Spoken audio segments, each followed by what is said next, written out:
அதாவது அந்த appeasement politics உச்சத்துக்கு போயிட்டாங்க இன்னைக்கு. அதாவது இந்து மதம் என்று சொல்வது தவறு, அதாவது இந்துத்துவா, நான் ஒரு உண்மையான இந்துவா இருக்கிறேன்னா இஸ்லாமியரும் கிறிஸ்தவரையும் எங்கேயும் கூட நான் அவமதிக்க மாட்டேன். அப்படி அவமதிச்சனா அது இந்து மதத்துக்கு நான் செய்யக்கூடிய ஒரு தவறா அமைஞ்சது. அதுதான் எங்களை பொறுத்தவரை இந்து மதம், அதான் எங்களை பொறுத்தவரை இந்துத்துவா. அதான் சுப்ரீம் கோர்ட்டு இந்துத்துவாக்கான விளக்கத்தை 1995 கொடுத்திருக்காங்க. ஆனா இங்க இருக்கக்கூடிய அரசியல்வாதிகள் குறிப்பாக தமிழகத்துல தங்களுடைய சொந்த லாபத்திற்காக இத்தனை காலமா அந்த வார்த்தை எல்லாம் பின்னி பிசைஞ்சு இன்னைக்கு மக்கள் மன்றத்தில் அதை பத்தி ஒரு விவாதம் நடப்பது எங்களுக்கு சந்தோஷம். மக்கள் மன்றத்துல இந்துத்துவானா என்ன, அண்ணாமலை என்ன சொன்னாரு, இவங்க என்ன சொன்னாங்க, ஜெயலலிதா அம்மா என்ன சொன்னாங்க, சுப்ரீம் கோர்ட் என்ன சொல்லிச்சு, இன்னைக்கு முதலாக ஒரு பெரிய அளவுல விவாதம் நடக்குது.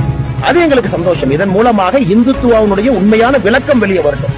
யாருக்கும் இந்து என்பவன் எதிரி கிடையாது, இந்துத்துவா என்பவர் யாருக்கும் எதிரி கிடையாது. அப்படி யாராச்சும் இந்துத்துவால சொல்லிக்கிட்டு யாராச்சும் இங்க இல்ல நான் இஸ்லாமையும் கிறிஸ்தவத்தையும் நான் வெறுக்கிறேன் அப்படின்னா அவங்க இந்துத்துவவாதியே கிடையாது. அது இந்துத்துவாக்கு அவர்களுக்கும் சம்பந்தம் இல்லை. அதனால இன்னைக்கு ஆரோக்கியமான ஒரு கருத்து பரிமாற்றம் நடக்குது. அதற்கு நான் சந்தோஷம்.